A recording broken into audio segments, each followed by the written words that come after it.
రాజ్యమేది లేదు గాని రాణిలాగా చూసుకుంటా, కోట కట్టలేను గాని కళ్ళల్లో నిన్నే దాచుకుంటా.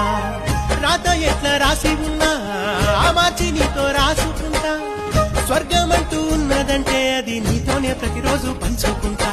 నిన్ను గన్న మీ నాన్న కన్నా అల్లారు ముద్దుగా సాదుకుంటా. నీకు కోపం వస్తే కొంత దూరం ఉంటా, నువ్వు గీత గీస్తే నేను దాటనంటా. కంట నీరు కంటి రెప్ప దాటకుండా కాటుకై కావలుంటా.